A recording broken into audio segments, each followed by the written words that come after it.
A healthier person, someone who's much closer to a balanced state of health, is someone you could go visit your past as much as you want. Just don't live there. You know, and in looking at how we talk about healing and the release of our past, I think that we so often confuse that with not remembering our past. Of course you can. But you don't want to remember it in such a way that every time you go back there, it's like swallowing crushed glass. You want to be able to go back there and say, okay, I learned this, I learned this. You go back with gratitude, or you go back with a sense of comfort. And the other thing is, a healthy person, I think, is someone who has the capacity to see the symbolic reasons why things have occurred in their life the way they did and the way they are. And there's a lot I can say about that, but in a nutshell, I'd like to give an example, and that's that imagine that you are the sort of person who has relationships, personal, let's talk about a romantic relationship, that always ends in the same way. You're the sort of person who enters into relationships in which you are always there to help the other person. And you're always there to do anything this other person wants out to. And this is how your dialogue goes. The other person comes home and says, oh, I've had such a horrible day, and you say, oh, let me help you. What can I do for you? You want to talk about it? Right? And let's say this person does this 6 out of 7 days a week, and you still don't change your way. And yet through the process, this person, I don't know, gets a little stronger, maybe not, but let's say he doesn't. If you notice how I assume it's a man, I make note of that, by the way. So anyway, the man gets a signal in his head or in his gut that it's time for him to get on with this pattern. And if this woman is not strong enough to say, God, you are boring me. Do you know what a bore you've become? Learn a different vocabulary. Shape up, but shape up or shut up. Right? His own life force is going to guide him out of that relationship and into another relationship where his partner would be strong enough to do that for him. In the meantime, you are going to feel abandoned and abandoned and abandoned again. Now, if you decide to be angry at that man, you're going to miss the point. Instead, you need to take a symbolic look. You need to stand back and say, why does this happen to me every 3 months with everyone I date? What's going on here? It's got to have something to do with me. And at that point, you're finally realizing that if you remained angry at this person, you would be shooting the messenger and not getting the message.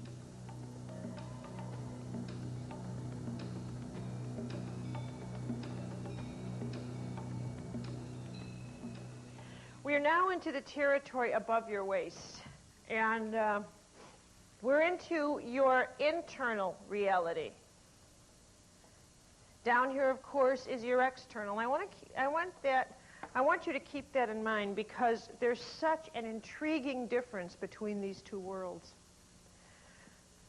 Your fourth chakra, of course, is your emotional zone. This area of your body regulates your sense of harmony, your sense of love. It is always associated with that sweet, sweet energy that we know as love. And I'll tell you, I love the heart energy because the truth is, for as arrogant as the mind can be, and the mind is an arrogant instrument, it is this part of your body that calls the shots. If your heart's not in the ring, as they say, you're going nowhere.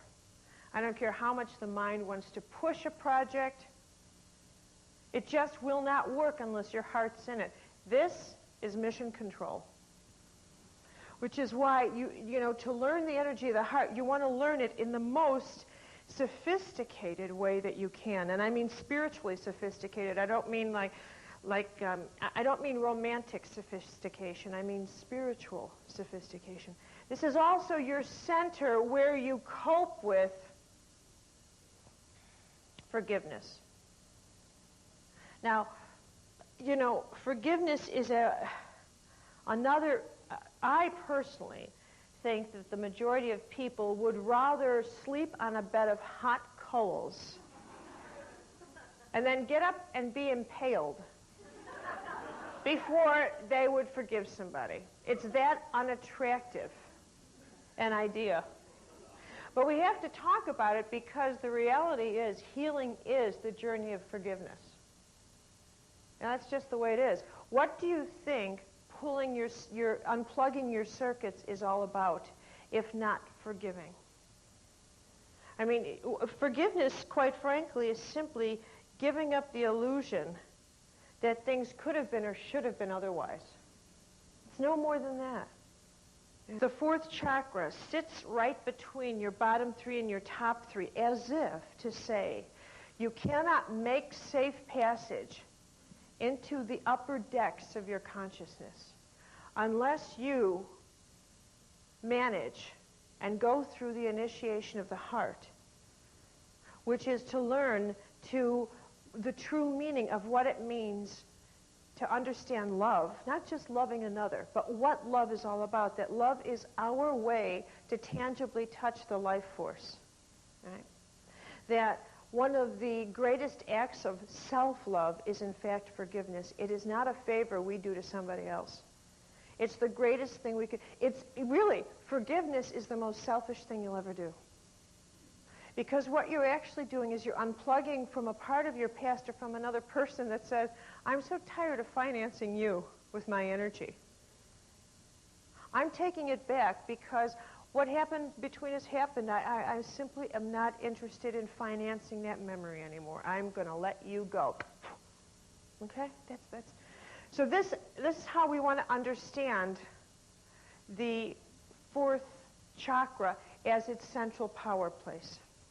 Now we're going to jump in, as we always do, through the back door of a chakra so you can understand how we lose power from that, right? All right, here go our energy circuits. And we're going to make a line like this through our history because the inability to forgive, for example, tends to run like a line. And we just load it up. We'll start with our parents or our siblings. And then we would go up to the people we used to play with or high school friends. Then we mature there to people in our 20s. Then people, you know, you keep a log like this, don't you? In your 30s. And then people in your 40s, and et cetera, et cetera. And every single time every day when you get up in the morning, you start sending your energy through your past. And what you've got to remember is that at some point, your past is going to be more real to you energetically than your present. You won't even be able to see your present life because all you're really looking at is one historic situation after another. And you speak this way. You speak in terms of your history. You do this. You say things like, well, I'd like to do this, but last time I did it. And you instantly run back 10 or 20 years instead of your angel sitting there kicking you in the astral saying, but this is a new decade. You've got completely different maturity and you move on. But you don't hear this. Instead of moving on, you move backwards. Okay? It could be that your angel says to you, look, I've arranged a date for you. And you're going to meet this person at, we thought maybe a coffee shop. I'm working on his angel, I'm working on you, and we've arranged the time we're going to meet, so make sure you get there, because this would be a nice relationship for the two of you. So all of a sudden, you suddenly think, I have this craving for coffee. And you think it's just you, right? And here your angel's pulling strings. So you start rolling down the street to this coffee shop, and you walk in, and you see this wonderful person sitting there, and she sees you, and all of a sudden, you go like this, and you go like this energetically. Wait right there. And you start pulling. The past come. I'll be right there. And then you put on those glasses and you think, oh, God, she looks exactly like he looks. And you end it right there. Or what's worse is once you meet, you pull out your wound file. So that you set the boundaries. You know, I don't date anybody who does this to me. You do this kind of thing. And it's all because... Anyone has ever done that? Uh-huh. Put your hands up, all of you. All right. So that has a lot to do with this chakra center, as does the inability to love yourself. To love yourself. I mean, this is a real tight zone, because I want to show you something. The language below the waist is very different than the language above the waist. Below the waist, because it has to do essentially with the 3 stages of tribal life.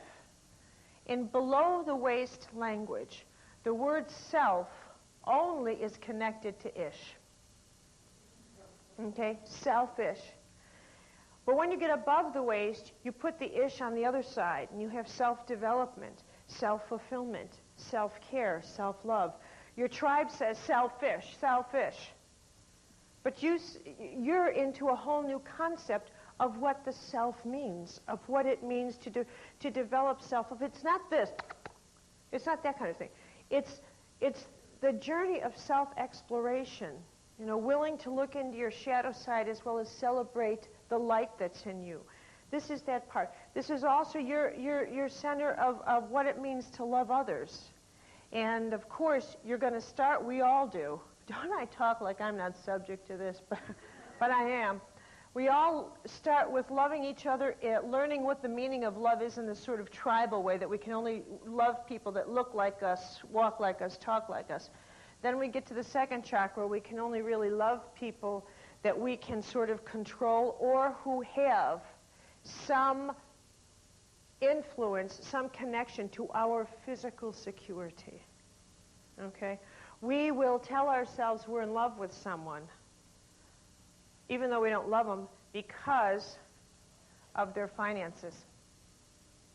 Okay? We'll live that kind of illusion.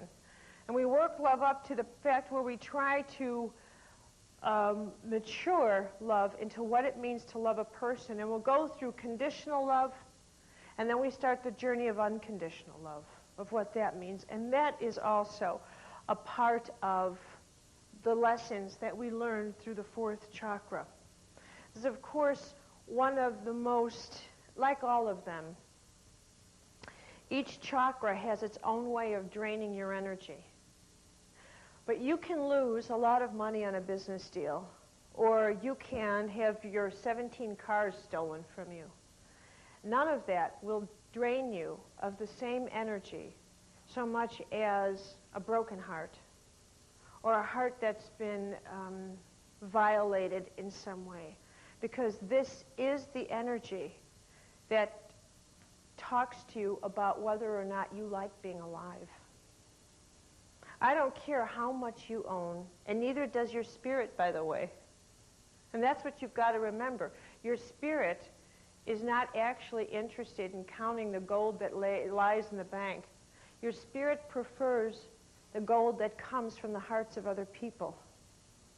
And when all is said and done, unless that part of you feels fulfilled by how well you love another, and how, if you can allow others to love you, then you're going to live this life as though you are empty.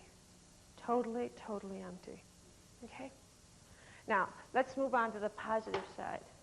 Of course, the 4th chakra deals so much with the power of love in what it can do for others as well as yourself. You thrive with love. I mean, let's face it, love is a ball when it's done right?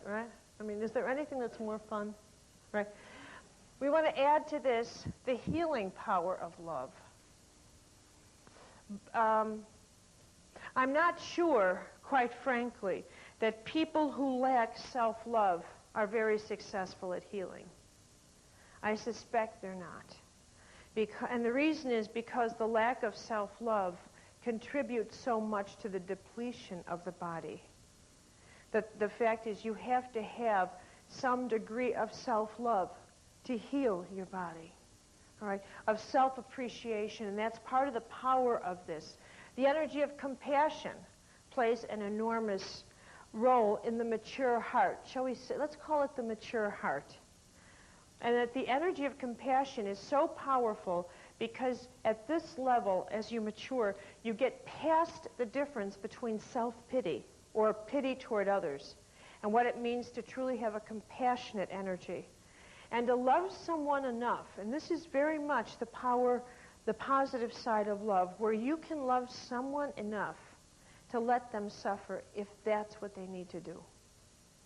To recognize that if I bandaged this wound too quickly, you'd simply produce another one because you would never have learned why you got this wound in the first place.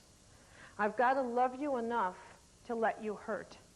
It's a strong kind of love, and it takes a very mature type of heart to recognize when you need strong love and when it's okay to say, someone, oh, come on, it's all right, I'll buy you a chocolate soda or something like that. This is that kind of love. The other positive side of one of the many positive sides of love, it's certainly endless, is that it gives you a language to God. And it's an irrational language. The heart doesn't necessarily need words to speak. You literally can say, I'm just going to focus on what I think ecstasy might feel like, and pull your attention out of your head, because it's the rational center of your body. You just pull it down, and you just focus on ecstasy, and perhaps at first you won't feel anything, and maybe at second, too. But as you continue a discipline that says, this is the irrational language of God, there is no reason in my heart, and focus on becoming totally unreasonable, you'll get there real fast. All right. Now, when you want to check on the flow of where this energy is and what you're connected to, you want to, as I said earlier, you want to ask yourself, is there anybody I need to forgive? Is there anybody you need to forgive? Let me do this again. Is there anybody you need to forgive? All right. Okay, now, I want you to think about this, and for yourself, list the people. And don't be too hasty in doing this, because you'd be surprised how many people you have to forgive lie in wait. You know, in the back of your closet, or where did you find this, right? So you list those, but start with the ones that really draw the most attention from you, and actually ask yourself, how much of my energy goes into that? How much of my energy am I financing? Or what about memories that have a hold on me that I simply can't let go of? It's interesting. Many people that I've met who have what I'd call negative memories, and they're not necessarily associated with people, but perhaps some kind of traumatic experience. As the years go by, I suspect that they exaggerate 10 more points per year on that experience. You know, that by the time, 10 or 20 years has gone by, now let's look at it from this point of view, they have to make the experience 20 years larger, otherwise they can't see it. All right? So I think there's a really, really powerful exaggeration process that takes place. Right? The other thing you want to recognize as you look toward the nature of love is to ask yourself, do you have any knowledge with yourself of what self-love is? Now, I'll tell you, you're going to start doing self-love from below the waist, because that's just the way it is. So you'll start self-love this way. When it's time to go on the journey of self-love, this is what happens. You pop into your individual heart for the first time. Prior to that, you've been living in a tribal heart, so that your tribe invests your heart for you. If you said, I've got to follow my own heart, I think I like this. No, you don't. You follow this. This is what the tribe believes in. This is the tribe manages your heart. Then one day, you pop out, and you suddenly realize, I have a heart of my own. Look at that. And you start looking at your life for the first time through your own sense of, I want to discover who I am. I mean, this feels good. And you scream I for the first time in a way you never had before. So now the trick is that you have to go back to your tribe and tell them in the nicest way possible, I'm nothing like you, and I'm out of this nightclub, okay? So you begin this journey into a very, very different quality of love, and you're going to start that journey, and the journey of self-love, you're going to go right back here, so that self-love means that you move out of the physical place where you are. The first thing you're going to do in the discovery of your own way of loving yourself is you'll change physical locations. You absolutely will. The next thing you'll do is you'll change jobs. Or you'll change your relationship. Or you'll change both. Because they know anything that you built before this time is not going to make the transition over the river. Okay? It's just not going to do it. And then you will change the way you look physically. You will. It is inevitable. You're going to look at yourself through tribal eyes and think, And then you'll do something to change yourself physically. And then you'll go through the passage into the heart. And of course, then you'll discover the nature of your wounds and why you've been hurt. You'll look at your whole life very differently. And that's why, and that's where and why you encounter the power of forgiveness so strongly. Because the essential key of recognizing you've passed some level of initiation into a much higher voltage of your spirit is when you are actually practicing forgiveness from this level instead of second chakra forgiveness, which means you simply put your weapons down but not the desire to shoot.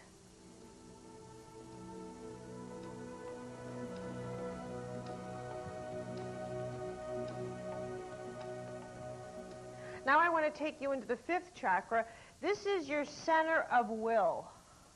This is willpower. And there's a lot to learn in this one. And again, this line is so essential because obviously the center of will. Another way I want you to think of this as your center of choice.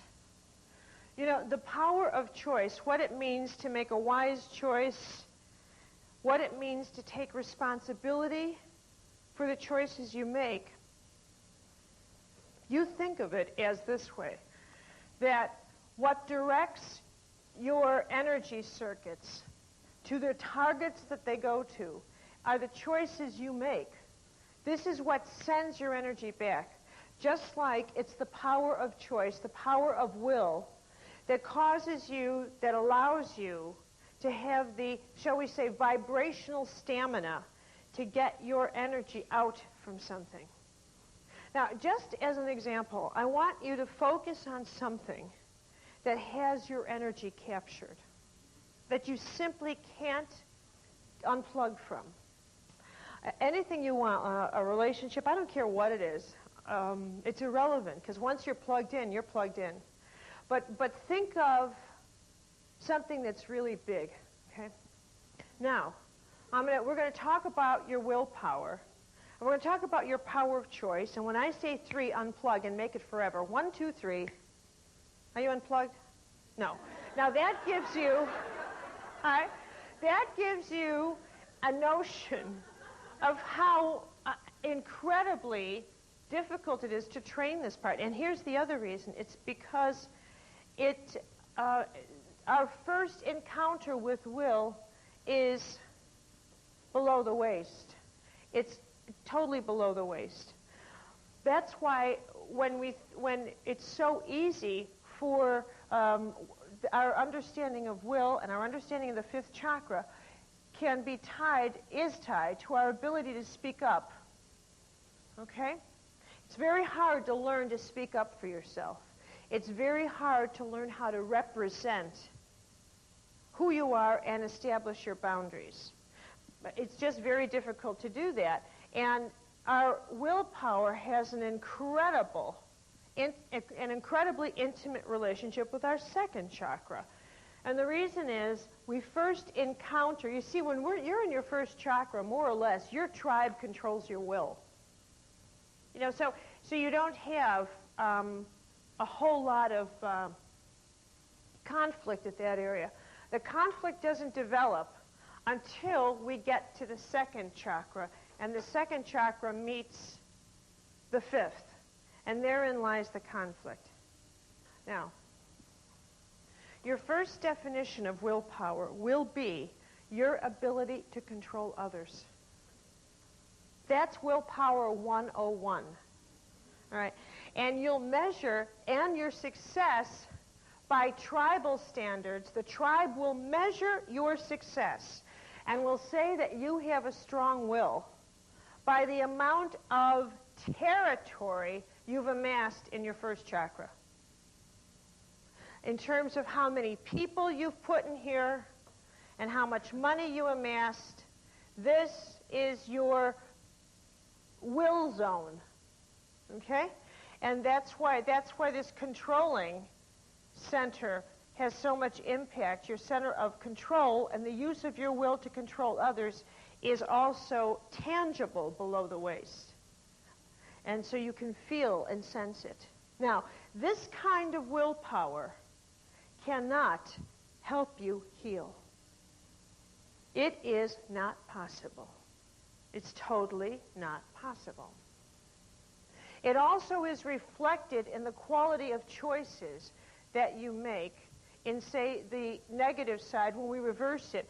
When will is defined as your ability to control others, the other side of this level of perception is that you have no will.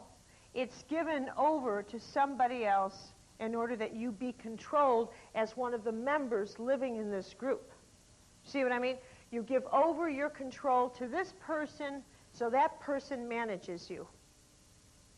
Okay? Now, if you are in that situation, and let's face it, most people are, there are many more followers than there are leaders, then you end up in this state where you have no ability to speak up and to speak up for yourself. You can't state your own boundaries. Have you ever seen a relationship and where somebody asks a question of a person, either the male or the female, and one of them looks up, the one who was not asked the question answers it? Have you ever seen that? Can you imagine a more obvious manifestation of a relationship in which one or the other says, here, take this, and you take charge? That is such a striking example of what I'm talking about. Or that you can't respond to your own creativity. Look, you've got it. The will is equal to the choices that you make. Now let's imagine watch this, you get an idea that comes in through the top of your head, and it floats to your mind. And the mind is such a seductive, negotiable instrument. You can do anything to control your mind. And the mind, so this idea pops into your mind and says, you want to start an ice cream parlor? And your mind says, well, I know what ice cream is. I know what parlor means. I like ice cream. This could be fun. Your mind, like this. Then the idea goes into the fifth chakra, in which you have to make choices that redistribute the energetic investments you are now living under. You have to, in order to build your ice cream parlor, you may need 50 extra circuits in present time than you already have, which means you have to make choices to unplug from the past, from anywhere, in order to get your energy into present time. And this is where, excuse me, that's a fifth chakra. Let's do it again. That's a fifth chakra faux pas. All right. You'll start making choices, or you have to make choices, in order to get your energy in present time so that you can continue moving this idea down the cycle into the first chakra, which is physical form. This is your fifth chakra. Have you ever felt all choked up? You ever felt, and incidentally, when, excuse me, when you get that feeling that you're choked up, it's so incredible because it's exactly what happens. What you're trying to do is prevent the perception your heart has just had from getting to your mind. That's exactly what you're trying to do. And the reason is because once the heart gets into the mind, it's all over but the crying for the mind. Okay? Because the heart takes charge. But it has to get through here, the will zone. Because once the heart gets up here, the choices the will makes are now determined by the heart, not the mind. We've just made an incredible shift in power. And so, in order to prevent that type of contact, we'll get choked up. Or we'll create a choked up situation. Now, this can cause a severe injury to your spine. Any of you ever get tight here? All right? Any of you ever get tight in that part of your body? I want you from now on, when you feel tight here, tight in the upper body, aside from going to your local chiropractor, and I believe in them so strongly, but you also have to begin to say to yourself, what am I holding on to? What am I getting choked up about? Because choked up doesn't mean just weeping. It means you're trying to not allow your mind to speak to your heart or your heart to speak to your mind. The other thing I want to point out here is this chakra, when you have a weak will, you can't describe your needs. Someone will say, what kind of emotional needs do you have? This combined with the low sense of self-esteem, and you're going to have someone who says things like this, I don't think I have any personal needs. I'm not sure. Maybe I do, maybe I don't. Then you'll go over to someone with a stronger will, and you'll say, do I have any personal needs? And they'll say, no, see, I don't. I knew I didn't. I couldn't figure out. You'll do this. Or you'll have the kind of will that someone can eclipse very easily. Let's say you do have personal needs, and you say, I don't think I really want to do this. Of course you do. Okay, here.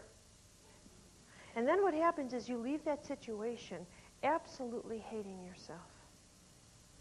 And you know, watch it. Here, your will that you just gave to this other person, then your energy, your consciousness goes down to your heart, and you realize your heart says, what have you done? You've just agreed to do something that I will not do. I am not in this. So then, what you've just agreed to do goes down to your third chakra, and then it really starts hurting. Because at this point, your third chakra says, if you had any self-esteem, you wouldn't get yourself into these crises. When are you going to learn to manage your own boundaries? And then it drops to the second chakra, where you take out your weapons and you want to hate the other person. But the truth is you can't stand yourself. And then it drops to the first chakra, which is how it physically manifests in the world, this circumstance you never wanted to get yourself into in the first place. And you feel like a rape victim. But you've raped yourself. Okay? The positive side of the fifth chakra is that you get it. You get it. What do you get? You get the truth that the real meaning of will is not your capacity to control anybody else, but to control yourself. You know how hard that is? I mean, we know how hard that is. You know, several years ago now, I did in my early years of doing workshops, I did a workshop in Denmark. And this left such an impression on me. There was a lovely little girl in this. She wasn't a little girl. She was a petite woman, but she was so tiny. She was like a little girl to me. And she had AIDS. And she came up to me and she said, I'm trying to heal AIDS. Do you think I can do it? She also was limping. She was a prostitute. She had been badly beaten up. And I looked at her and I was talking about her capacity to develop a strong will. She smoked like crazy. So did I at the time. I thought to myself, we could be great friends. But anyway, but then I looked at her and I thought to myself, if I had the cure for AIDS in this hand and a cigarette in this hand, and I said to her, okay, pick one, her mind would go here, but all of her circuits would go here. And that no matter how much she tried to pull her will out of her nicotine habit, she could imagine that she was doing that. She could choose every day and scream, I pull my will, but the fact is her willpower would do this. Are you talking to me? Have we met? Because through her life, she's always given her will to everybody else to manage. Therefore, when she needed her will, finally, to act as her ally in the management of her own life, it wasn't there. And I cannot emphasize enough what it means to develop your will. You know how you want to do it? Like I said earlier, go to the busiest place in your life that drives you crazy. Instead of running away and seeking out quiet, which is just fine. But in the development of your will, you don't want to set up the perfect session for yourself or circumstance. You want the thing that draws your will out as easily as possible. So put yourself in that setting and then call your spirit back and say, get in here. I'm going to know that I'm in charge of you when I can walk near that type, listen to that type of music 24 hours a day and command my will not to hear it or command myself not to be attached to it. Then I'm going to know I've got some clout here. I'm learning. I'm getting some power. That's how you do it. That's how you do it. The fifth chakra in its power state gives you the courage for honesty and for speaking honestly in your life, for representing yourself in an honor-filled way with others, in having communication with others. And do you realize how difficult it is to speak honestly to somebody? Everybody, that's the loudest you've made all day. Right. That is the hardest act, I think, or one of the hardest by far that we've ever, and we have so many ways of disguising our feelings or maneuvering them so that we look like we're honest, we feel like we're honest, but we're not. The courage to be honest is phenomenal. And it doesn't just mean to tell people in an angry way what you will and will not do. It means the capacity to speak openly, and maybe not even openly, but honestly about your life in such a way that you aren't threatened by the responses of others, that you know no matter what someone else says to you or tries to talk you into, you're not going to be seduced. There is a real sense of strength in you when you know your will is not an instrument that's for sale. Okay?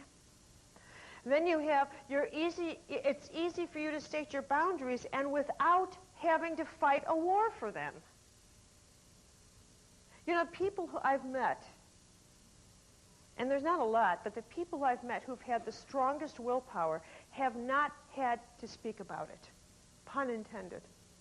It simply vibrates from them. You know, this is not a person who's going to negotiate or betray his or her will. This one's not for sale. I think I'll find somebody else. Okay? You know it. I remember, I have a very close friend, a gentleman I teach with quite often, and he's not someone whose will can be negotiated. So the way I've learned to deal with him is I will simply say to him, I'm going to try and manipulate you this afternoon, okay? I just put it out on the table. I mean, because we've known each other too long and can see too well, all right? And then you have the power to use your will in ways where you can help other people become empowered, where you're not afraid of their growth. Now, that's a very, very challenging part for human beings because we are by nature competitive. And it's another reason why I always tie the fifth to the second, because your second is that sense of competition.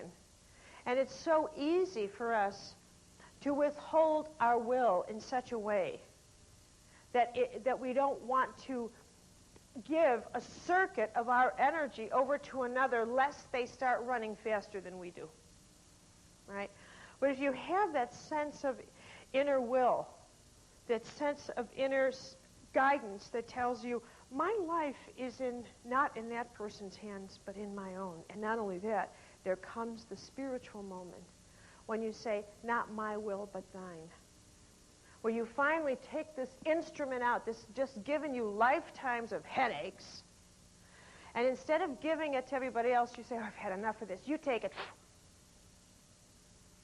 And you begin to live from a very different level of power. That's the irony of consciousness. First, you have to go through this journey of becoming aware of how to use your will in the world and then how it doesn't work in the world. Isn't that interesting? Then you have to start using it to clean out your inside, and when you're done with all that work, you get rid of it. But this is the journey of the empowered will, where you finally become so empowered you don't need a will. Isn't that divine irony at its best? Now, you want to evaluate whether or not where your energy is invested, how the strength of your own willpower. You got to ask yourself these questions. Am I keeping my word? Do I keep my word? If not, how often have I broken my word, and to whom? And to whom? Have I lied today? How often do I tell lies? Get a sense. Ask yourself these absolutely raw, bone-raw questions. And as you do, feel whether energy is leaving your body. And you know that because you'll either, if you're answering yes to the following questions, do I lie? Do I use my words to hurt others?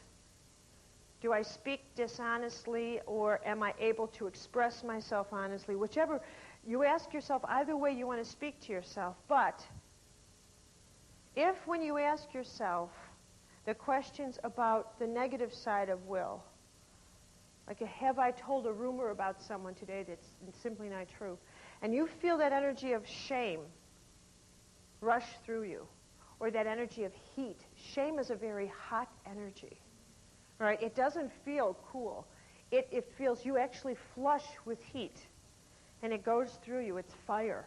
Then you know you're not kidding yourself. You are losing energy fast. And then you sit with it, and you wait till whose images come into your mind. Okay? If it's, anybody's image, you check off in your mind, okay, that one, that one, that one, that one. And then when you come out of that exercise, ask yourself to think about it. What did I do? What did I say? Become conscious of it. And then literally assess, boy, have I got a lot of energy invested in that. How do I pull it back? Because you want to retrieve your energy. I really always recommend to others, and I actually finally have developed this as a daily practice.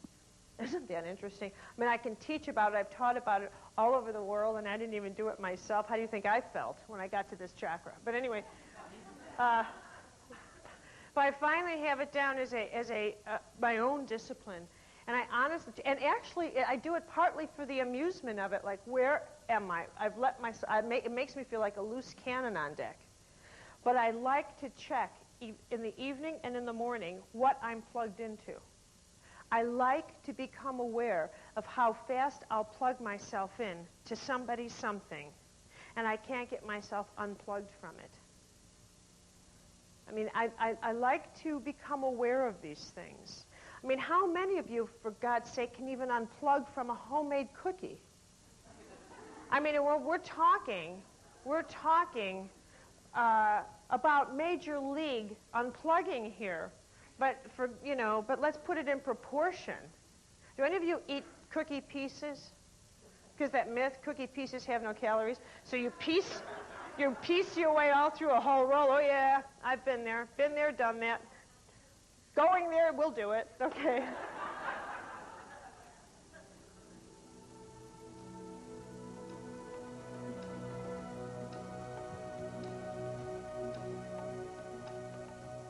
We're going to move up now to the sixth chakra. This is your reality headquarters.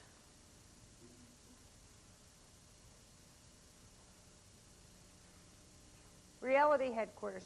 This is your center of, this of course is your mind, your intellect. This is an area that gets you into a lot of trouble. This is your center of human reasoning. Now, human reasoning, by its very nature, is unreasonable. Because it operates on this principle, this, dare I call it principle, this illusion. I like to think of this as Buddha's center. Because this has so much to do with the management of your illusions. Okay? And the mind says nothing's an illusion, because if I step on your foot, don't tell me that doesn't hurt. So to get to the point where you can take this instrument that manages your 5 senses and convince it that there are more senses in the world is an incredible journey of re-education. And that's what you go through as you work your way into the as you work your way through the maturation of the 6th chakra. You lose energy in this place because the mind likes rational and reasonable answers. And so you get stuck on things like this.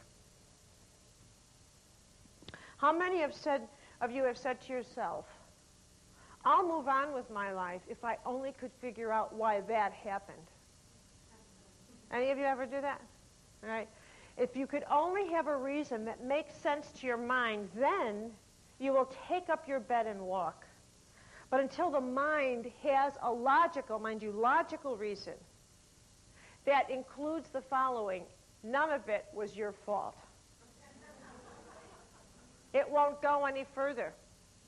Now, you know what I finally realized about the mind? It's a clever little bugger, is that the mind tends to encourage the rest of the human energy system, and particularly the heart, to hold on to grief. For this reason, it's a superstitious reason, quite frankly. The reason is very primal, which is this. If I hold on to all my grief from yesterday, I won't get any new grief coming tomorrow.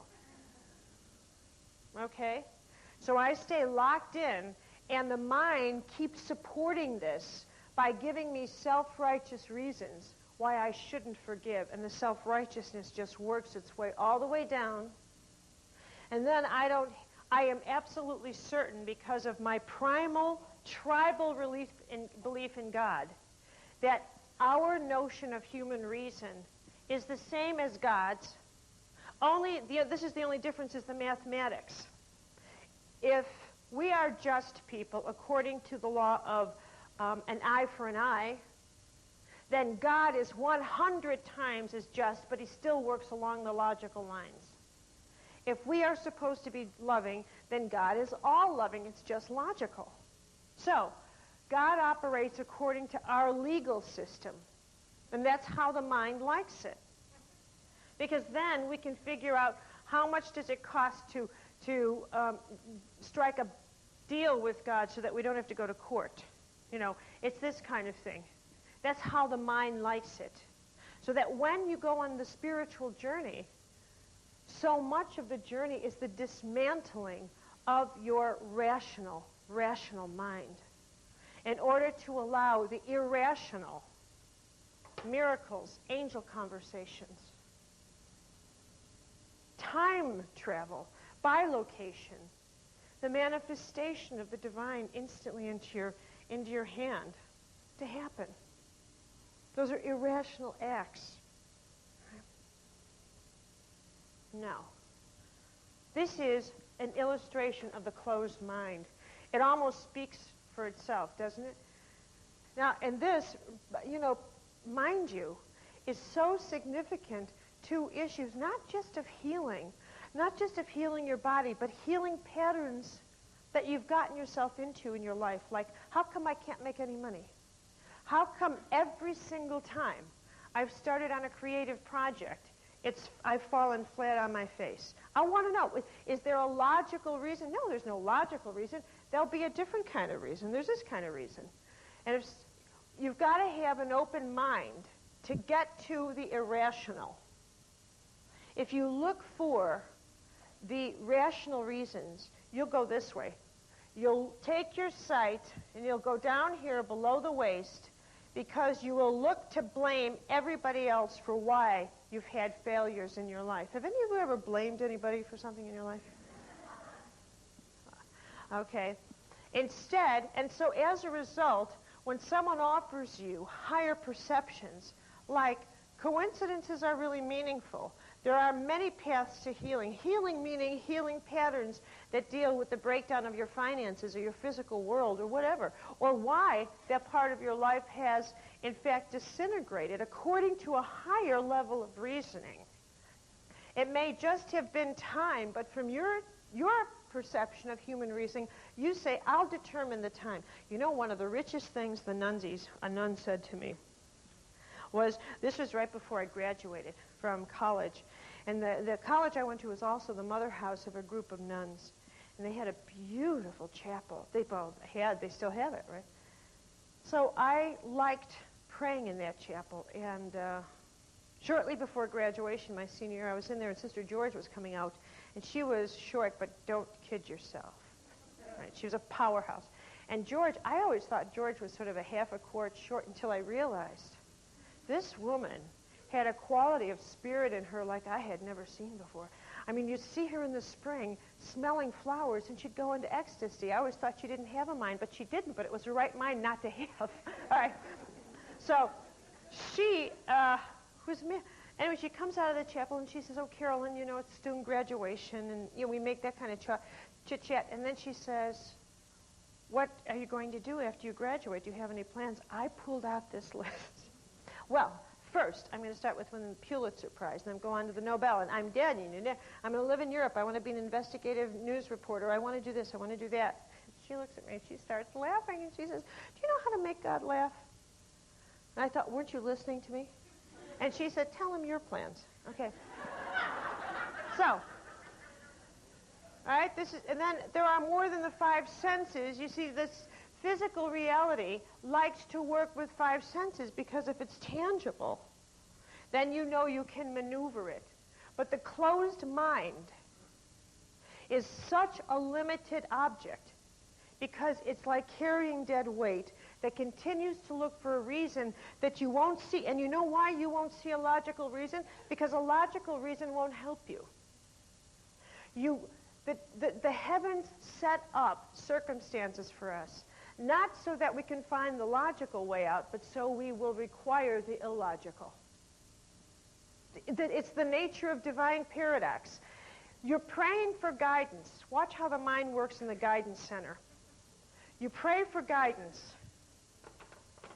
Do you honestly think for one moment that guidance is going to come in a logical form? A letter? A new credit card? Do you really think that the gods work that way? No.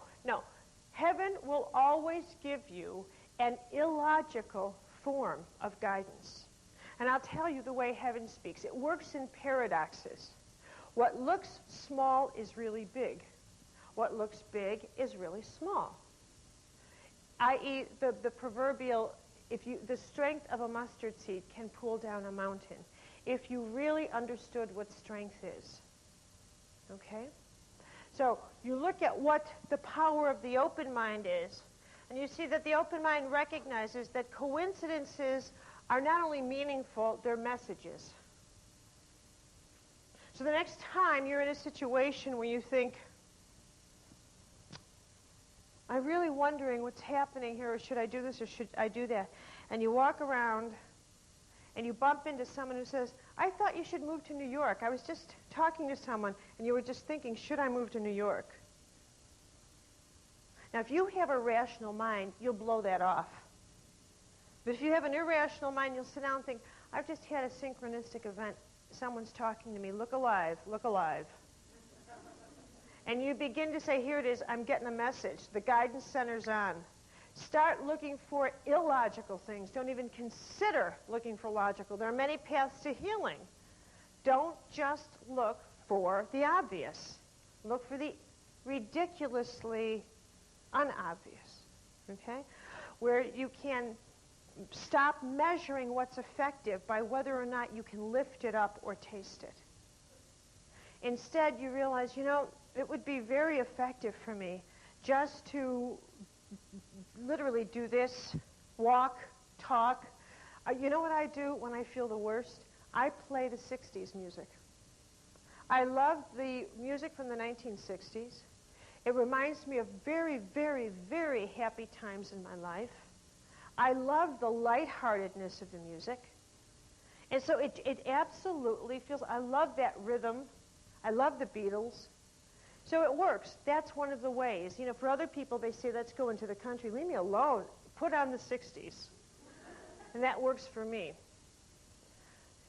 ask yourself, again, we're going to go into what you ask yourself to figure out what you've invested your chakras in, your energy, your circuits.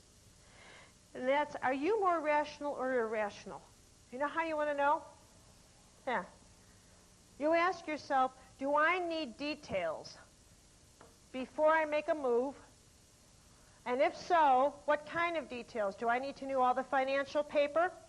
Do I need to know who's on first base? What do I need to know before I'll make a move? Do I need rational information, or is irrational hunch enough? I'll tell you something just to tell you. I'm just going to mention this. Do what you want with it. But the gods always give you a risk and a no-risk proposition. If I were you, I'd take the high risk. Always take the biggest risk. And I'll tell you something else that will never, ever make sense to your rational mind, but here it goes. What really counts is not the road you take. It doesn't matter if you go left or right. It doesn't matter. What matters is the reason why you made the choice you did. Because if you're supposed to accomplish X, either road will get you there. What matters is the reason you chose the road you did.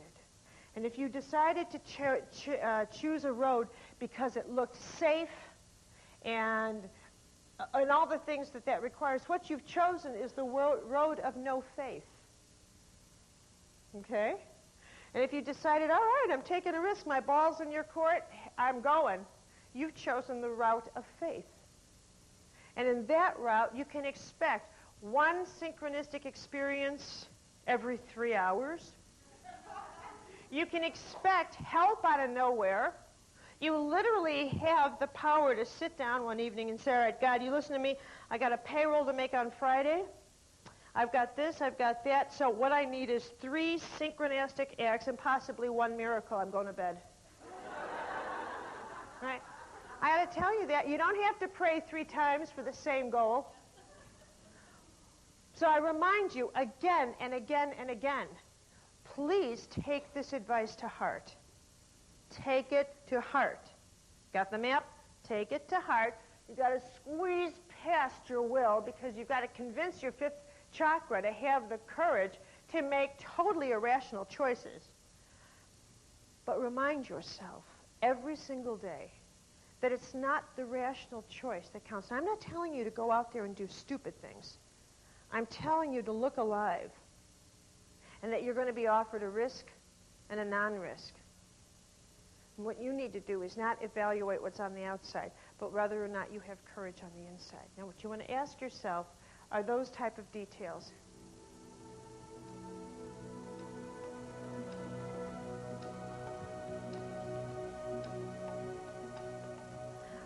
We're going to go into the 7th chakra, which is the upper level, as it were. This I love to refer to as your grace bank account.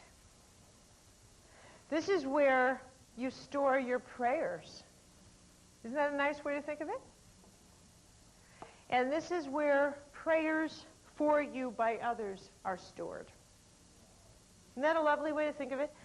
This is where you transfer the circuits of your own energy to others that you are praying for. And this is where when you go into contact, meditation, you don't even have to go into meditation. Why do we have to put our contact with God in such a tight parameter? This is where you receive grace constantly. You don't only and always have to be in the state of meditation. You just have to breathe. This is where your life force, your prana comes in. And every thought you have, every single thought you have, and it can be its own act of grace, which is why it's so, the journey of consciousness is the journey of being conscious, becoming conscious of exactly the ideas you give your energy, grace over to. Think of the energies you support, the thoughts you support, as gracing them, as to whether or not you'll give your grace. Grace, then, you can think of as your blessing. Think of it as whether or not you'll give something your blessing. So you can think of it that this is the center of mysticism. This is the center where you enter into that high voltage, visionary, mystical connection with the divine. This is high voltage intuition. It's way past intuition. This is intuition for we ordinary mortals. OM for short. Okay, get it? That's the high voltage visionary power that is given to others. Given, you don't develop this. This you are anointed with. Okay? You develop yourself to be a vehicle for this, but whether or not you get anointed is, I assure you, not your choice. This is the center through which that high-powered spirituality comes through that moves others and mountains. The teachers that have had it, the Jesus, the quality of a teacher like Jesus, or Sai Baba, or numerous other teachers that I can mention who have been able to make contributions to our culture, to our global culture. The Dalai Lama, Mother Teresa, people whose connection, Nelson Mandela, dare I put, to me, he's in this category. These are people whose heart-mind connection is well beyond human energy. They are connected to a God, I shouldn't say a God, but I was going to say the God force directly. Now, when a person experiences, what role does faith play in this? This is the center where you have your faith crises. Right? This is the center. This is the center where, when you ponder questions like, for what purpose was I born? If you ask those questions from below the waist, there's not much that's going to happen to you. But if you ask them from above the waist, this is the difference. So you're asking yourself from below the waist, I wonder why I'm down here. I wonder for what purpose I was born. And your angel's sitting there on the couch, flipping through, watching CNN. This again, just flipping through. And then comes the day where you ask the question from the 7th chakra. And you say, I mean it. What am I doing here? Am I supposed to be of service? And now your angel goes whoosh, off the couch and says, all right, let's go. Now we're going to work. And your angel pulls out your file and says, all right, let's do it this way. We're going to start by redoing the bottom half of your life. Okay, now, we'll start with where you live. I want you to move. And I want you to, we'll start with moving. I want you to move to a whole new state. And all of a sudden, you're possessed by this notion to get out of where you are. And then your angel says, oh, and while you do it, I want you to let go of the job you're in. This is the wrong occupation for you. So your angel says, are you going to do it, or shall I get you fired? Which way do you want this? Right? And of course, once that thought starts entering your mind, you don't want anything to do with it. You try to shut it off, shut it off. But your angel says, I'm giving you 2 months to act on this, otherwise I'm taking over. So your job begins to disintegrate more and more and more through your 5 senses. You can see it. How can you not? They moved your desk out. They sold your chair. There's no job left for you. So you decide, I think, all right, then you're done with that. Now you've got that part of your life taken care of. And your angel says, okay, now let's move up. 2nd chakra. I want you to leave the relationship you're in. This is not the right partner. I'm going to have a 7th chakra partner, so you get rid of your 3 chakra partner. And you say, you hear it, you feel it, but you start shaking it off like a piece of lice, you know what I mean? And it's not going anywhere. So your angel says, look, I've had it with you not listening to me. I'm going to arrange so that you have a dinner someplace and you're going to run into him, her, with somebody else, okay? Because you haven't been listening to me. We didn't have to do it this way, but you wouldn't listen. So the next thing you know, you see your soon-to-be ex-mate with this other person. And then your angel says, all right, now, in order to recover from these, I want you to do the following things. We're going to have to change your habits. You are to change your nutritional program. I want you to get into exercise. I want you to deal with your addictions. And I want this now. Move it. And then you start doing all this.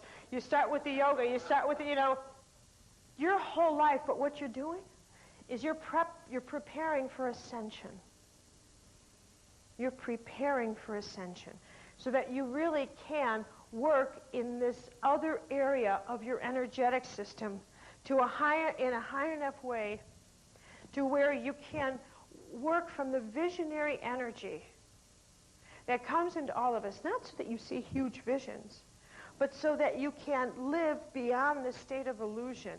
And that makes your life a visionary experience. And that's enough. If you can just enjoy a sample of that quality. I'm going to give you a quote to think of that T.S. Eliot said. He said, we're not here to take, and we weren't born to indulge. We were born to kneel. Okay.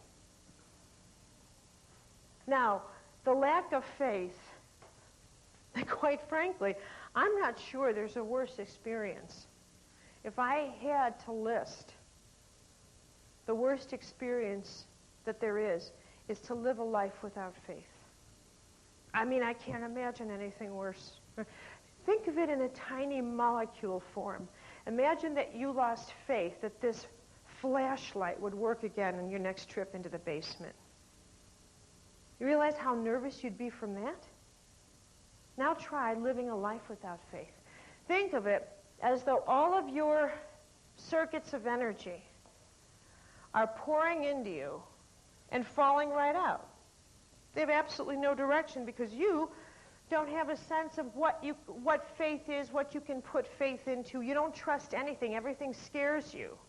Absolutely everything scares you.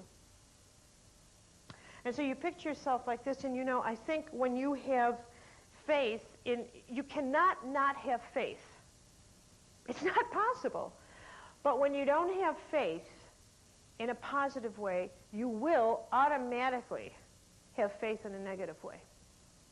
Do you know what I'm saying? Because you've got to channel this energy. If it doesn't go into something positive, it's going to go into the fact that there isn't something positive. You're going to have faith in that. It is a damaging situation. And it goes for you too. When you don't have faith in something, I want you from now on to remember you are now channeling it into some form of the absence of faith. You're draining yourself. It's one of the quickest ways to harm yourself. And how can you ever heal if you're living life itself without faith in what life is, which is a regenerative process? All right. So keep this, I want you to hold this image in your mind, that the Grace Bank account, your capacity to pray, I don't even care if you pray like this, and neither does God. Not that I have dinner with God every night and he talks to me, but the divine source, it doesn't matter. Even if every day you say the divine source, you confuse me constantly. I cannot figure out how you work. At least you make contact. You make conscious contact. You don't even have to make peaceful contact. Scream at the gods, but make some kind of contact. And then just use this image that there's prana coming in, and as you make contact, have any sense of gratitude. Don't always pray for your problem solution. Stop living in the school of charm that God is a mediator between you and a bad life on this planet. Stop praying like a stuffologist. God, give me stuff. God, protect my stuff. God, can I have more stuff? God, is my stuff sleeping with someone else's stuff? You know, stop praying like a stuffologist. Begin to realize that you can also express gratitude. You could say, thank you, Lord, for giving me. Thank you, God. Thank you, Divine Source, for letting me learn what I did today. Whether that learning was positive or negative. Thank you for showing me another area where I have to concentrate myself. Thank you for showing me another area where I have to get my spirit back, because if you showed me that, that means I can get my spirit back. That I'm ready to get my spirit back. You don't show me a recipe and not give me the way to cook it. That's ridiculous. Learn to pray consciously. Get out of the stuffology school of prayer. And learn to visualize the power of that grace bank account, that you're really surrounded by that. And as you breathe, you're surrounded by that. And don't be afraid to share grace with others. I'm going to tell you another favorite story of mine, because it's just so powerful, about a woman who suffered a car accident, and this was in England, and she had a near-death experience. And I love near-death stories. You know, I always frequently say that I lived with one of the men who did the majority of research on near-death experiences, and I really did attend parties where I was the only one who hadn't died. But anyway, she had this near-death experience. She's hovering over her body, and she can hear what the other responses are in the cars behind her. And she can hear people say, oh, this is just what I need, is to be late for my appointment, and this is just what I need. Any one of you ever do that? This is just, I don't need this, and this guy. But out of the fourth or fifth car, she sees this stream of light pour out and then get returned to her corpse, to her body, to this smashed up human being. And she thought, what's going on in that car? Boom, that quickly. She's hovering next to this woman who had entered the state of prayer for her, directing some of the grace from her bank account over to this woman who had just had the accident. So she got down the license plate number. And when she was recovered, she showed up on the front porch of that woman, literally with a basket of flowers, and said, thank you. This is the power of that center of your body. You need to learn to use it with that kind of consciousness. Now, you want to ask yourself questions. You want to ask yourself, do you believe in guidance? You ask yourself that. But if you do believe in guidance, how do you expect it to come to you? Are you looking for rational guidance or irrational? And what's more is, are you prepared to respond to guidance if you get it? Or do you want guidance on your own terms? And if so, sit down with yourself and figure out what are the terms. I did this in one of my workshops. I love this story. And I said to everyone, all right, what terms do you want God to contact you on? I mean, exactly what do you want? This one person says, this woman, God bless her, spoke honestly. And she said, well, I like a lot of time off. And I'm really not interested in going back to work because, you know, I have a nice routine for myself set up. I get up around 9:30 in the morning, and I like my morning walk, and I paint through the afternoon because I know that I'm going to be I know I have a career in art. And I like to read a lot in the afternoon, and then my husband comes home, and, you know, we have dinner, and we talk, and sometimes we go out for a walk, and I'm not really but, you know, I really believe that I think God should direct me in what art I should paint. And I'm looking at her. You know, and it's so difficult for me to not, you know, say something direct to a person like that. But I thought, well, and I said, well, you let me know if God tells you how to become the next Van Gogh, won't you? And, you know, you have to take a real good look. If the way, in fact, you pray and the way you ask for guidance is truly guidance on your own terms. Because then you are really going to come to realize that the God you want to know is a very conditional God.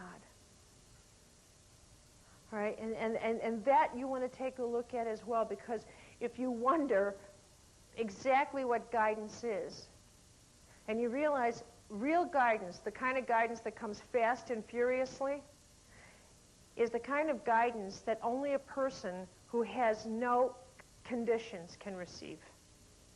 Which is why I think we look at mystics or spiritual yogis and realize we're looking at people who have no restrictions.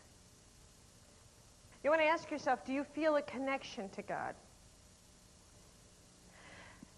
Pay attention to, become conscious of what are the spiritual truths you live by. What do you really believe in?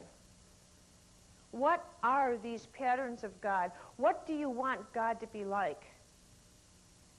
What do you want your spiritual life to be like? Ask yourself these questions. And don't just ask them, you know, like once and keep rolling with the ball. Some of these questions you have to go back to, sometimes on a daily basis, which is what do I trust? What don't I trust? What am I thinking today about God? Do I do this? Do I feel very positive about God when things are going my way and very negative? Do I think God is deaf when things aren't? Do I have a movable portrait of God? Or can I hold the position that God is a compassionate, loving, guiding force no matter what's happening in my life? And that everything that's happening in my life is for a reason. That is a tough one to hold on to, but I suspect that that's probably the truth. I have a deep sense of faith. I truly believe that when you pray, you get guidance. That you don't have to repeat your prayers all the time because God's not deaf. That when you ask for help, it's in there in the blink of an eye. That you have to let go of the way you think help is going to come to you. That everything has a purpose in your life, even if you can't see it. That every relationship has a purpose in your life, even though that purpose may hurt a great deal. When people say to me, oh, now let me see, I've just met somebody who has the same wounds as I do, and we're wound mates and we're soulmates. And I want to say, will you get out of here? I'll tell you who your soulmate is. Tell me the one person who has caused you the most pain in your life, and that is your soulmate. Because it's the person who has expanded your soul the most. Well, I believe all of these things are really true. I believe that there are so many deep spiritual teachers in our history and in the world now who are that are trying to teach us that the only real meaning of this life is to learn that life is only for spiritual development. And there is no other meaning. There is no other meaning. And I think that's a frightening thing because we come from a long, long tradition that separates our physical life from this spiritual life. That if we're going to choose spiritual development as our priority, we therefore must abandon physical life. I think that, I know that as we make the transition to this next culture, to this energetic culture that we are making now, I'm not talking about anything that's 2,000 million years in the future, I'm talking about now, that we will merge these two and recognize that the genuine spiritual path that we're on now, well, I don't want to say genuine, that the next step of evolution within the spiritual path is the merger of our spirit with our physical body, and living then within in a simultaneous harmony with the power and the energy that flows through both. And I believe that's where we're going.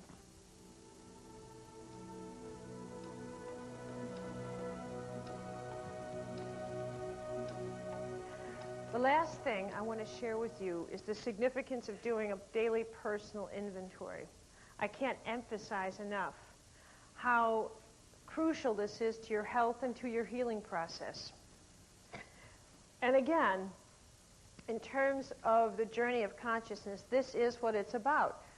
Figuring out where you've left your spirit every day. What I've found as a very effective shortcut is to work with what I call the 7 sacred truths. These are the manner in which I present the truths, which I believe to be universal. I put them in my own language. And I think they do represent what we would call universal truth. And so I've lined them up in 7. And what I would say is that just go through these every day. They're a very quick and truthful shortcut as a way of evaluating and analyzing where your energy is. And as you say these to yourself, you're going to ask some questions like, all is one. It's a primary truth. Think about that. That's a tribal truth. It's your primary truth. And then close your eyes and ask yourself, did I have a prejudicial issue today? Did I lose my thought or lose my spirit in any version of tribal warfare? Whether that version was verbal or lose it in my thoughts. Was I harmful to another person because of the tribe they represented? You ask yourself these types of energy, these types of energetic thoughts, because you realize you've just invested part of your precious life force into supporting that kind of negativity. And I want to tell you something else. You even want to look at it. You know, there are many wonderful groups that are doing a lot on behalf of the earth, like the environmental groups that form ecological tribes as such. But if you contribute energy to these groups that is a hostile kind of energy, like we'll get those people who are doing this to our planet, you're waging war and you're actually helping them out. You're giving them fuel. You're giving the other side bullets to shoot us with. Instead, you got to rise above the waist. And you got to say, all right, you're going to shoot me with a bullet. I'm going to shoot you with love. Let's see who wins. And not love in the emotional sense, but in the compassionate sense that says this is a natural process of the evolution of life. And these people are evolving. I had to go through that stage. Who knows how many trees I killed? Give people room to evolve. Okay? This is also the part of your body that connects you, when you look at all is one truth, to all of nature. Feel the positive energy of nature come into you. Feel if, in fact, you're living in a balanced way with your family, with those that are in the closest circle to you, in your community. Feel the energy of what would be your tribal connection. Energy coming into your field, energy going out. Learn to feel this energy. This is what consciousness is about. You feel your energy system first, and then you take a check of how strong your physical body feels. You want to learn to make this connection at all times. And you move into the second chakra, which, now, as the chakras move, remember, all is one is the large group one, and then it becomes the one-on-one connection, and the truth is honor one another. And in the work of honoring one another, you ask yourself if you've lost, it's not just honoring one other person, it's the issues that a one-on-one relationship represent with one another. So you ask yourself, have I lost my energy over financial issues today? Over a need to control somebody else? Have I lost my power over an act of vengeance? Feeling envious about someone? How much power am I giving over to that? And then when you ask yourself these questions, take time to actually feel the energy flow through you. I think this is where a wonderful practice like yoga comes in. You breathe in your prana and just look for the holes. Where are they? Like looking through, what is that called? Swiss cheese. Look at where you're leaking your power. How much, how fast, how strong, what are the consequences? Do you have an addiction? All right. What are they and how fast are you losing your power to those? Pay attention to this dynamic of energy because you want to keep this in check. This is how you sense continually. Do this every day. What have I invested my energy into that's negative? And then you want to reverse it. And you want to say, what positive energy is coming back to me? Can I feel the energy being sent to me from people who love me? Can I feel the support of other people? We are so accustomed to focusing our attention only on negativity and loss that we don't even know what it's like to recognize positive energy. And not only that, we're uncomfortable receiving it. And when you're in that situation, how in the world can you heal? Do you understand how totally ridiculous healing is to someone who is uncomfortable with positive energy? You've made yourself a vehicle that can only withstand barbed wire going through it. And when someone sends silk, you freeze. You've got to be able to recognize when loving, positive energy is being sent into your system as well, so that you can feel the energy of appreciation and you can allow it to come into your system. Okay? Honor oneself. This, of course, obviously, when you take a look at evaluating this truth, you got to ask yourself, do I like myself? Did I feel confident today? If not, where did I lose strength? Did I have any, did I criticize someone today, or was I criticized by someone? Work with that truth. Ask yourself, did I feel, did I operate within my sense of integrity? Did I follow my honor code? You ask yourself, and this, when you get used to this, it moves like this. It moves as fast as it gets. In the beginning, you have to sort of pay more and more conscious attention to, but pretty soon it becomes such an automatic language that when you're out in the field, as it were, and the moment you're in a situation where you're about to lose power because you're about to dishonor your honor code, boom, you see it. It goes this fast. It actually happens that fast, as if you've pushed up an option, a choice that says, be mindful of what you're doing here. It's no longer unconscious. You become incredibly conscious.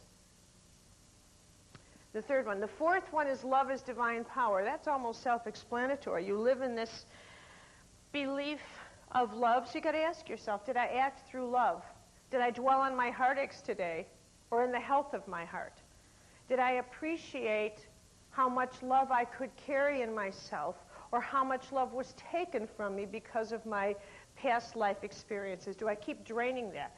Do I dwell in being unforgiving? Do I feel like someone should forgive me first before I even budge on them? Do I enjoy not being forgiving because it gives me clout with somebody else?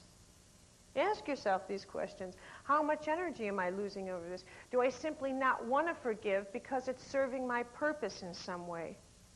Do I know what self-love is?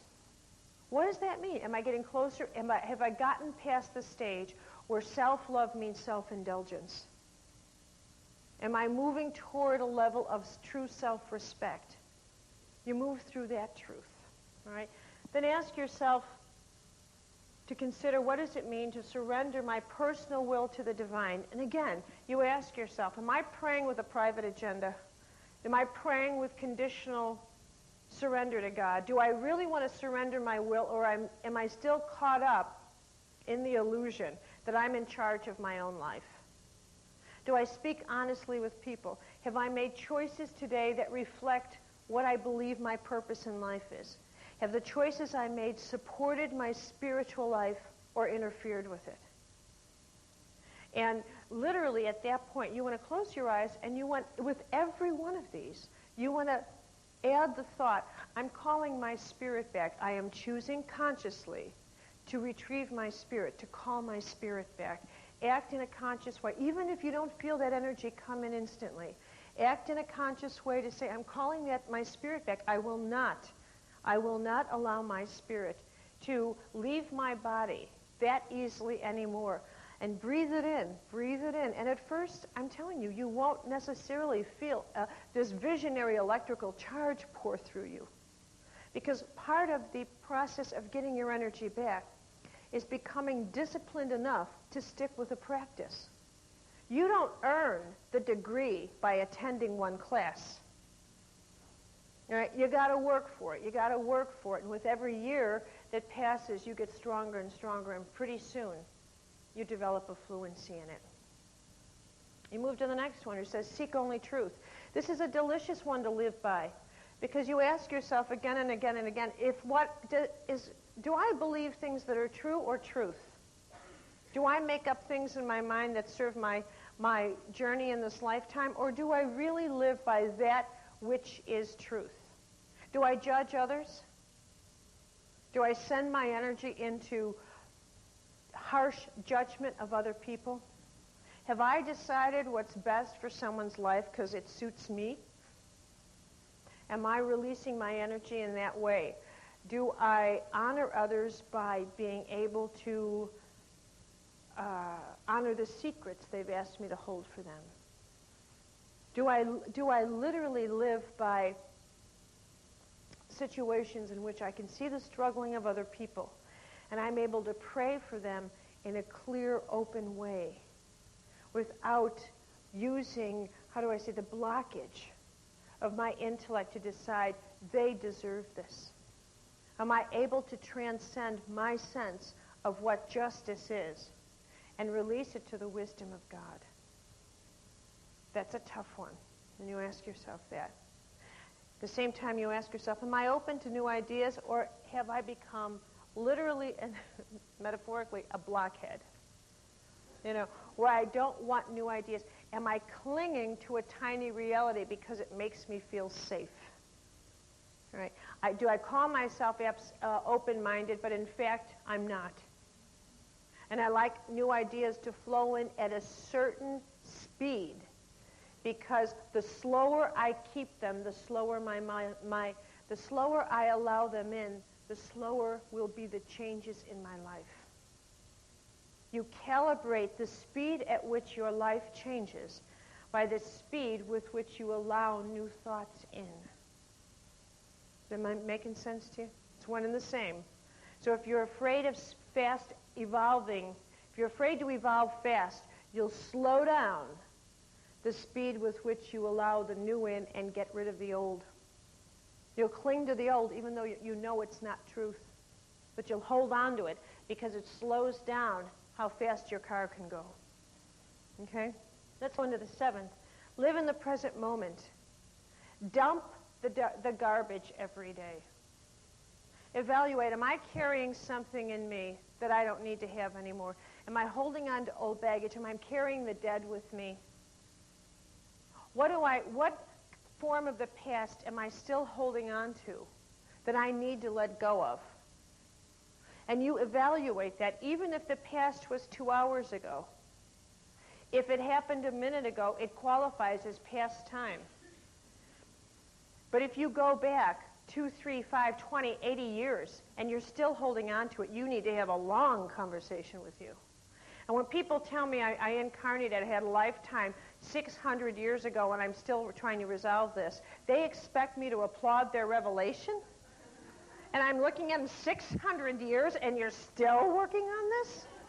I see it from quite the opposite. Because it's so preposterous. I don't celebrate that sort of nonsense with people. I say, get yourself into present time. Live fully in the moment. Why does that allow? That allows synchronicity. That allows your mind to go into matter, your ideas to go into the cooperation of your power of will, the power of the heart, and boom, hit the floor, hit physical reality. This is how mystics manifest instantly. They don't have any of their circuits in the past. They are powerfully and fully in present time. So that when they say, touch you and say heal, that electricity genuinely, it's the electricity of present time combined, because present time electricity, to become a vessel of present time is the same as becoming a fully faithful spirit. You are fully living by the truths. You have no part of your spirit left in the mausoleum of your life, any lifetime. And you are fully a vehicle for the divine, because the divine is a present time force. Okay? Do you spend quality time in prayer? I don't have to talk about quiet prayer. Do you spend time consciously relating your life to God? Are you angry with God? Do you have a whole notion of how you think God should talk to you? Never mind the conditions under which you will evolve, but your impression of what God is and what God should be. Then, for the fun of it, ask yourself to know, did anything synchronistic happen to me today? Did anything that remotely look like guidance happen to me today? And if it did, what do I think it should mean? Should I just recognize that I'm being put on alert that I'm about to receive guidance? Or do I interpret this? What do I do? Just leave it alone? Have fun with your relationship with the divine. Don't always think, in fact, rarely allow yourself to think, that the reason that guidance is always the forebearer of bad news. Okay? Or the manner in which you're supposed to get out of something that hurts. Why can't we hold in our minds that our relationship with God can be a pleasure cruise? We don't. We hold in our minds that it's just the journey of pain, and that prayer is just to get out of one painful situation only to be in the next. So pay attention to where your energy is on a daily basis. This is exactly what it means to learn the skill of self-evaluation, to learn how to manage your energy system. This is exactly how you do it. You pay attention, you ask yourself questions, you go into a self-evaluative process every single day. The more you do this, the more natural it becomes, and you'll begin to recognize when that energy is leaving your body, and you no longer will literally write it off as just one of those things, but you'll start saying to other people, excuse me for a minute, I'm losing some energy, I'll be right back. You'll take a step, you'll breathe it in, get back here, and you'll go back to your day, feeling centered instead of feeling like you're falling all over the place. All right, make this a daily practice. I want to close with a prayer that means the most to me in my own life. I hope it will mean something to you in yours. God, be in my head and in my understanding. God, be in my eyes and in my looking. God, be in my mouth and in my speaking. God, be in my tongue and in my tasting. God, be in my lips and in my greeting.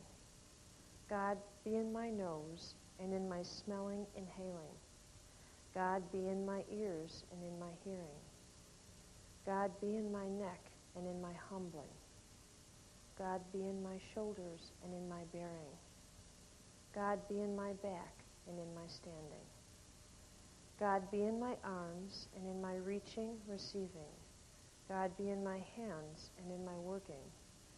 God, be in my legs and in my walking. God, be in my feet and in my grounding. God, be in my joints and in my relating. God, be in my guts and in my feeling. God, be in my bowels and in my forgiving. God, be in my loins and in my swiving. God, be in my lungs and in my breathing. God, be in my heart and in my loving. God, be in my skin and in my touching. God, be in my flesh and in my paining, pining. God, be in my blood and in my living. God, be in my bones and in my dying. God, be at my end and at my reviving.